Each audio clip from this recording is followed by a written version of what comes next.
രാത്രിയായി കഴിഞ്ഞപ്പോൾ ഇവന്റെ സുഹൃത്ത് ഇവരുടെ മുറിയിലേക്കും ഇവൻ അവരുടെ മുറിയിലേക്കും പോകുന്നു. ഇവള് കിടന്ന് അലറി വിളിച്ച് ബഹളം വെച്ച് കുഞ്ഞിനെയും കൊണ്ട് ഓടി മുറിയിൽ നിന്ന് ഇറങ്ങി ഓടി റിസപ്ഷനിൽ പോയിരുന്ന ആ രാത്രി മുഴുവൻ അവിടെ കഴിച്ചു കൂട്ടി. അങ്ങനെ അപ്പം എന്നിട്ട് പിറ്റേ ദിവസം അവനെ കണ്ടപ്പോൾ അവൻ പറഞ്ഞു, അത് ഞങ്ങൾ അങ്ങോട്ടും ഇങ്ങോട്ടും പിന്നെ എക്സ്ചേഞ്ച് ചെയ്യുന്നത് ഞങ്ങളുടെ ഒരു സ്വഭാവമാണ് എന്ന്. ഒന്ന് ആലോചിച്ച് നോക്കണേ, തൻ്റെ ഇടമുള്ള പെണ്ണാണെങ്കിൽ ചെകിട്ടത്ത് അടിക്കുകയും എക്സ്ചേഞ്ച് ചെയ്യണത് ഇങ്ങനെയാണിടാന്ന് പറഞ്ഞു. പക്ഷെ അവള് അതിനൊന്നും നിന്നില്ല. അത് അവളുടെ ലാസ്റ്റ് അവനുമായിട്ടുള്ള യാത്രയും ഒക്കെ ആയിരുന്നു.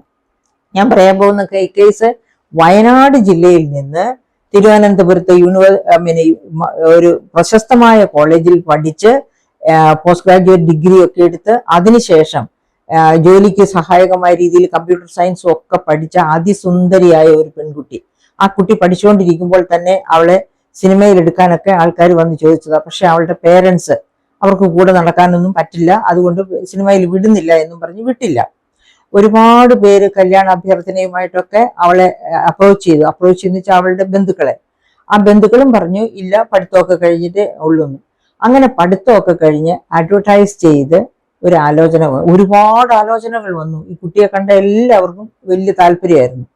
ആദ്യം വന്ന് കണ്ട ആള് തന്നെ വിടാതെ ഞങ്ങൾക്ക് വേണമെന്ന് പറഞ്ഞ അയാളുടെ സഹോദരിമാര്, അമ്മ, മറ്റു ബന്ധുക്കളെ എല്ലാവരും വന്ന് നിർബന്ധപൂർവ്വം. അപ്പോൾ ഈ കുട്ടിയുടെ വീട്ടുകാർ അന്വേഷിച്ചപ്പോൾ ഈ ചെറുക്കന്റെ ഫാദർ തന്നെ TKM എഞ്ചിനീയറിംഗ് കോളേജിൽ നിന്ന് എഞ്ചിനീയറിംഗ് കഴിഞ്ഞ് അവിടെ എത്തിസലാത്തില്, അതായത് ദുബായിലെ പോസ്റ്റ് ആൻഡ് ടെലിഗ്രാഫ് ഡിപ്പാർട്ട്മെന്റില് ദീർഘകാലമായിട്ട് ജോലി ചെയ്യുന്ന ആളാണ്. വളരെ നല്ല സ്വഭാവമുള്ള ആളാണ്. അങ്ങനെയെല്ലാം കുറെ കാര്യങ്ങളെല്ലാം പോസിറ്റീവായിട്ട് കണ്ടു. അങ്ങനെയാണ് ആ കുട്ടിയെ അവിടെ കല്യാണം കഴിച്ചു കൊടുക്കുന്നത് അവന്. അങ്ങനെ കല്യാണം കഴിച്ചു കൊടുത്ത് അടുത്ത ദിവസം തന്നെ കൊണ്ടുപോകുന്നു പറഞ്ഞിട്ട് 6ാമത്തെ മാസത്തിലാണ് കുട്ടിയെ അങ്ങോട്ട് കൊണ്ടുപോകുന്നത്. കുട്ടിയെ അങ്ങോട്ട് കൊണ്ടുവന്ന് അവിടെ ചെന്ന് കഴിയുമ്പോഴാണ് അവന്റെ സുഹൃത്തുക്കൾ തന്നെ പറഞ്ഞറിയുന്നത് അവന് 10-12 വയസ്സ് പ്രായമുള്ള ഒരു കുട്ടി വേറൊരു അവിഹിത ബന്ധത്തിലുണ്ട്, അവളുമായിട്ട് ഇപ്പോഴും റിലേഷനും ഉണ്ടെന്ന്. അതുകൊണ്ടാണ് കല്യാണം കഴിഞ്ഞിട്ട് ഈ കുട്ടിയെ അങ്ങ് കൊണ്ടുപോകാത്തത്. ഞാൻ നേരത്തെ പറഞ്ഞില്ല, variety is the spice of life എന്ന്. ഇങ്ങനെ പേ പിടിച്ച് നടക്കുന്ന പുരുഷന്മാർക്ക് പ്രത്യേകമായിട്ടും അത്തരം സ്വഭാവങ്ങളൊക്കെ കാണും. അപ്പം വീട്ടിൽ നിന്ന് മാറി എവിടെയെങ്കിലും ഒക്കെ ജോലിയും തേടി പോയി ജീവിക്കുന്നവർ എങ്ങനെ ജീവിക്കുന്നു എന്ന് നമുക്ക് വിശ്വസിക്കാൻ പറ്റില്ല. അവന്റെ അച്ഛൻ നല്ലതായതുകൊണ്ട് അവൻ നല്ലതാകണമെന്നില്ല, അമ്മ നല്ലതായതുകൊണ്ട് മകൾ നല്ലതാകണമെന്നില്ല. അതൊക്കെ നമ്മൾ ഓർത്തിരിക്കണം. എന്നിട്ട് ഈ കുട്ടി അത് അറിഞ്ഞെങ്കിലും വന്ന് പെട്ടുപോയി. അതിനിടെ കൊണ്ട് ആ കുട്ടി പ്രഗ്നന്റ് ആയി. അങ്ങനെ അവിടെ 6 മാസം ഒന്നിച്ച് അയാളുടെ അടുത്ത് ജീവിച്ചു. അത് കഴിഞ്ഞിട്ട് ആ കുട്ടി ഇങ്ങോട്ട് പോന്നു.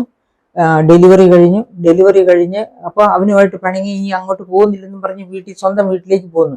പക്ഷെ ഡെലിവറി ഒക്കെ കഴിഞ്ഞപ്പോൾ വീട്ടുകാരെല്ലാവരും കൂടെ വന്ന് സമരസപ്പെട്ട്, അപ്പോൾ ഈ കുട്ടി ഒരു കത്തോലിക്ക പെൺകുട്ടിയാണ്. കത്തോലിക്ക സഭയിൽ ഒരു ദുസ്വഭാവമുണ്ട്. കല്യാണം കഴിഞ്ഞാൽ ഡൈവോഴ്സ് ചെയ്യാൻ സമ്മതിക്കത്തില്ല. മരണം വരെ ഒന്നിച്ചു നിൽക്കുന്ന ഒരു കോൺട്രാക്റ്റാണ് കത്തോലിക്ക സഭയെ സംബന്ധിച്ച് വിവാഹം. അപ്പോൾ അങ്ങനെ എന്നിട്ട് ആ കോൺട്രാക്റ്റിനെ ഭേദിച്ച് പിന്നെന്താണ് പറയുക, വിവാഹമോചനം നേടാനൊക്കെ പോയ പള്ളി വിലക്കും അങ്ങനെ പല പല പ്രശ്നങ്ങളും ഉണ്ടാകും, നാണക്കേടുമാണ്. അപ്പൊ ഇതൊക്കെ കാരണം കൊണ്ട് അവര് പിന്നെയും സമരസപ്പെട്ട് ആ കുട്ടി അവന്റെ കൂടെ അവധിക്ക് വന്നപ്പോൾ അവന്റെ കൂടെ വീട്ടിലേക്ക് പോയിട്ട് എന്താ, അവരൊരു യാത്രയ്ക്ക് കൊച്ചും അമ്മയും കുഞ്ഞും ഇവനും ഭർത്താവും കൂടെ ഒരു യാത്രയ്ക്ക് പോകുന്നു. അവര് ഒരു നഗരത്തില് ഒരു ഹോട്ടലിൽ റൂം എടുക്കുന്നു. അപ്പൊ അവന്റെ ഒരു സുഹൃത്തും ഭാര്യയും വന്നിട്ടുണ്ടായിരുന്നു അവിടെ. രാത്രിയായി കഴിഞ്ഞപ്പോൾ എൻ്റെ പ്രിയപ്പെട്ട സുഹൃത്തുക്കളെ, ഇതുപോലത്തെ ഒരു കഥ നിങ്ങൾ ചങ്ങനാശ്ശേരി കേട്ടിട്ടുണ്ട് ഏതാനും വർഷം മുൻപ്. രാത്രിയായി കഴിഞ്ഞപ്പോൾ ഇവന്റെ സുഹൃത്ത് ഇവരുടെ മുറിയിലേക്കും ഇവൻ അവരുടെ മുറിയിലേക്കും പോകുന്നു. ഇവള് കിടന്ന് അലറി വിളിച്ച് ബഹളം വെച്ച് കുഞ്ഞിനെയും കൊണ്ട് മുറിയിൽ നിന്ന് ഇറങ്ങി ഓടി റിസപ്ഷനിൽ പോയിരുന്ന ആ രാത്രി മുഴുവൻ അവിടെ കഴിച്ചു കൂട്ടി. അങ്ങനെ അപ്പം എന്നിട്ട് പിറ്റേ ദിവസം അവനെ കണ്ടപ്പോൾ അവൻ പറഞ്ഞു, അത് ഞങ്ങൾ അങ്ങോട്ടും ഇങ്ങോട്ടും പിന്നെ എക്സ്ചേഞ്ച് ചെയ്യുന്നത് ഞങ്ങളുടെ ഒരു സ്വഭാവമാണ് എന്ന്. ഒന്ന് ആലോചിച്ച് നോക്കണേ, തൻ്റെ ഇടമുള്ള പെണ്ണാണെങ്കിൽ ചെകിട്ടത്ത് അടിക്കുകയും എക്സ്ചേഞ്ച് ചെയ്യണത് ഇങ്ങനെയാണിടാന്ന് പറഞ്ഞു. പക്ഷെ അവള് അതിനൊന്നും നിന്നില്ല. അത് അവളുടെ ലാസ്റ്റ് അവനുമായിട്ടുള്ള യാത്രയും ഒക്കെ ആയിരുന്നു. അങ്ങനെ അവര് അവിടെ നിന്ന് എന്നേക്കുമായിട്ട് അവനെ വേണ്ട എന്ന് തീരുമാനിച്ച് പിരിഞ്ഞതിന് ശേഷം അപ്പോൾ അവളുടെ ബന്ധുക്കളൊക്കെ ഉണ്ട്, നല്ല വിവരം അറിവുള്ളവർ. അവരെയോട് അന്നും പറയാതെ, അവരോടൊക്കെ പറഞ്ഞാൽ അവർ ഡൈവോഴ്സ് കേസിന് പോകാൻ നേരത്തെ പറഞ്ഞതാ. അങ്ങനെ പറയാതെ തന്നെ അവര് ഡൈവോഴ്സ് കേസിന് പോയി.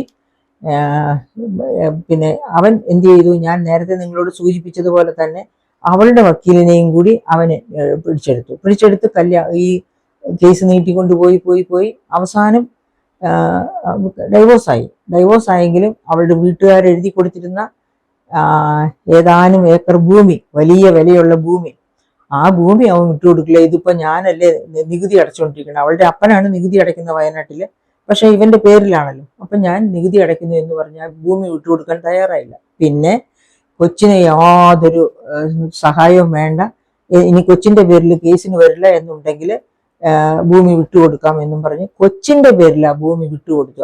അവളുടെ അപ്പൻ സമ്പാദിച്ച സ്വത്താണ് ഏതാനും ഏക്കർ ഭൂമി, 6 ഏക്കറോ മറ്റോ, അത് മുഴുവനും പിന്നെ കൊച്ചിന് വേണ്ടി എന്നും പറഞ്ഞ് അവൻ തിരിച്ചു കൊടുത്തു. കേസ് വാദിച്ച് ലക്ഷങ്ങളാണ് ആ പെൺകുട്ടിയുടെ വീട്ടുകാർക്ക് നഷ്ടമായത്. അപ്പൊ ഇതൊക്കെ നിങ്ങളുടെയും ജീവിതത്തിൽ സംഭവിക്കാമെന്ന് ഓർക്കുക. ആ പെൺകുട്ടി പക്ഷെ വേറൊരു ഭർത്താവിനെ തേടി പോയില്ല, ഇഷ്ടംപോലെ ആലോചനകൾ വന്നു, കാണാനൊക്കെ നല്ല കുട്ടിയായത് കാരണം കൊണ്ട് സുശീലയുമാണ് എന്ന് തെളിയിച്ചു കഴിഞ്ഞല്ലോ ഇപ്പൊ. പക്ഷെ അവളുടെ മകൾക്ക് വേണ്ടി ജീവിക്കുകയാണ്. അപ്പൊ ഇത്തരം സാഹചര്യങ്ങൾ സൃഷ്ടിക്കപ്പെടാതിരിക്കാൻ മാതാപിതാക്കൾ ശ്രദ്ധിക്കണം.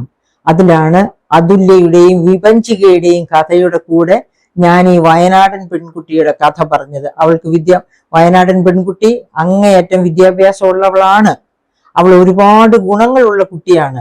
എന്നിട്ട് പോലും അവളുടെ ജീവിതം ഇങ്ങനെ ഇട്ട് പന്താടി നശിപ്പിച്ചു എങ്കില് അത്തരം എല്ലാ പുരുഷന്മാരും അങ്ങനെയല്ല, ഞാൻ പുരുഷന്മാരുടെ മുഖത്ത് ആകെ കരിവാരിത്തേക്കല്ല, അങ്ങനെയുള്ള പുരുഷന്മാർ നമ്മുടെ സമൂഹത്തിൽ ധാരാളമുണ്ട്. പ്രത്യേകിച്ച് ഈ അടുത്ത കാലത്ത്, അതായത് എനിക്ക് തോന്നുന്നു LDF ഗവൺമെന്റ് ആണ്, കോവിഡ് ആണോ ഇതിന് കാരണമായതെന്ന് എനിക്ക് അറിഞ്ഞുകൂടാ. LDF ഗവൺമെന്റ് മദ്യത്തിന്റെ ഒക്കെ വില വളരെയധികം വർദ്ധിപ്പിച്ച് വാനോളം വർദ്ധിപ്പിച്ചപ്പോഴാണ് മയക്കുമരുന്നിലേക്കും അതുപോലെ കുറച്ചും കൂടി വില കുറഞ്ഞ വസ്തുക്കളിലേക്ക് മാരകമായ ഇതിലേക്കൊക്കെ നമ്മുടെ യുവജനതയും എല്ലാവരും മാറിയത്. അപ്പൊ അതിന്റെ ഒരു കെടുതി നമുക്കറിയാം. കേരളം ഒരു കൊലക്കളമായി മാറിക്കൊണ്ടിരിക്കുകയാണ്. അന്യസംസ്ഥാന തൊഴിലാളികളാണ് അതിനേക്കാൾ കൂടുതൽ പ്രഹരം നൽകുന്നത്. ഒരു പെൺകുട്ടിക്ക് രാത്രിയായാൽ പുറത്തിറങ്ങി നടക്കാൻ വയ്യാത്ത രീതിയിൽ നാം കണ്ടതല്ലേ. കഴിഞ്ഞ ഒരു മാസം മുൻപ് കോഴിക്കോട് ട്യൂഷൻ കഴിഞ്ഞു പോയ ഒരു പെൺകുട്ടിയെ രണ്ട് അന്യസംസ്ഥാന തൊഴിലാളികൾ ചേർന്ന് പിടിക്കാൻ ശ്രമിച്ചതും അവള് വലിയ വായിൽ ഒച്ച വെച്ചതും അങ്ങനെ അവർ വിട്ടോടിപ്പോയതും. അപ്പൊ അങ്ങനെ ഒരു സംസ്ഥാനമായിട്ട് മാറിയിരിക്കുകയാണ്. ഇവിടെ ക്രമസമാധാനമില്ല. ഇവിടെ സ്ത്രീക്ക് ഒരു കാരണവശാലും പുറത്തിറങ്ങി സഞ്ചരിക്കാൻ വയ്യ. രാത്രിയിലും സ്ത്രീകൾ പുറത്തിറങ്ങി സഞ്ചരിക്കട്ടെ എന്ന് പറഞ്ഞ് ഒക്കെ ഓരോ സംരംഭങ്ങളൊക്കെ ഇവിടെ തുടങ്ങുന്നുണ്ട്. പക്ഷെ ഇതൊക്കെയാണ് സംഭവിച്ചുകൊണ്ടിരിക്കുന്നത്. അതുകൊണ്ട് എൻ്റെ പ്രിയപ്പെട്ട സുഹൃത്തുക്കളെ, ഒരു കാരണവശാലും മക്കളെ അന്വേഷിക്കാതെ വിദേശിയാണെന്ന് പറഞ്ഞ് ഏതെങ്കിലും പെണ്ണിനെയോ ആണിനെയോ വിദേശത്ത് നിന്ന് കണ്ടെത്തി നിങ്ങളുടെ മക്കളെ വഴിയാധാരമാക്കരുത്. നിങ്ങൾക്ക് അവരെ കണ്ടെത്താം, അവരെ A to Z പഠിച്ചതിന് ശേഷം മാത്രം. അതല്ലെങ്കിൽ അവരവരുടെ വഴിക്ക് പെണ്ണ് തേടട്ടെ. നിങ്ങളുടെ കുട്ടിയെ നിങ്ങൾ സംരക്ഷിക്കുക. കാരണം നമ്മൾ ഇത് വലിയ തീക്കുണ്ടത്തിലേക്ക് നമ്മുടെ കുഞ്ഞിനെ എടുത്തെറിയുന്നതിന് തുല്യമാണ് ഇതുപോലെയുള്ള ദരിദ്രവാസികൾക്ക്, പീഡകർക്ക് നമ്മുടെ മക്കളെ കൊടുത്ത് കൈമാറുന്നത്. അത് വളരെ ശ്രദ്ധയോടെ ഓർത്തിരിക്കുക. നാം പൊന്നുപോലെ ഓമനിച്ചു വളർത്തിയ നമ്മുടെ മക്കൾ നമ്മളാൽ തന്നെ എറിഞ്ഞു കൊടുക്കുന്നത് ഒരു കാപാലികന്റെ കയ്യിലേക്കാണെങ്കിൽ പിന്നെ നമുക്ക് എങ്ങനെയാണ് ജീവിതത്തിൽ സമാധാനം കിട്ടുക? അതോടെ ആ കുടുംബം തകർന്നു. അതുപോലെ എനിക്കറിയാം ഈ പറയപ്പെട്ട പെൺകുട്ടിയുടെ കുടുംബത്തിനുണ്ടായ തകർച്ച എന്ത് വലിയ തകർച്ചയാണെന്ന് എനിക്ക് അവരെ വളരെ അടുത്തറിയാവുന്നവരാണ്. ഞാനും ആ പെൺകുട്ടിയുടെ കൂടെ ഇവിടുത്തെ ഒരു വനിതാ പോലീസ് IG അടുത്ത് ഞാനും ആ പെൺകുട്ടിയും ഒക്കെ കൂടി ചേർന്നൊരിക്കൽ പോയതാണ്. അപ്പൊ ഈ കഥകളൊക്കെ കേട്ടപ്പോൾ ആ IG തന്നെ, ഞാൻ അവരുടെ പേര് ഇവിടെ പറയുന്നില്ല, IG തന്നെ പറഞ്ഞു ഉടനെ അവനെ വേണ്ടെന്ന് വെച്ച് ഡൈവോഴ്സ് കേസ് ഇത് ചെയ്യുക, ഒരു കാരണവശാലും ഇനി അവനുമായിട്ട് ഒത്തുപോകരുത് എന്ന് പറഞ്ഞ് അവരും കൂടി പറഞ്ഞതാണ്. അതിനുശേഷവും അവരുടെ വീട്ടുകാരെ ശ്രമിച്ചു പാച്ചപ്പ് ചെയ്യാനൊക്കെ. പിന്നെയാണ് അവസാനം ഈ സംഭവത്തോടു കൂടി, ഞാൻ സൂചിപ്പിച്ച സംഭവത്തോടു കൂടി ആ ബന്ധത്തിന് വിരാമമാകുന്നത്. അപ്പം ഇത് മനസ്സിൽ സൂക്ഷിക്കുക, സ്വന്തം മക്കളുടെ താല്പര്യത്തിന് വേണ്ടി, സ്വന്തം കുടുംബത്തിന്റെ രക്ഷയ്ക്ക് വേണ്ടി.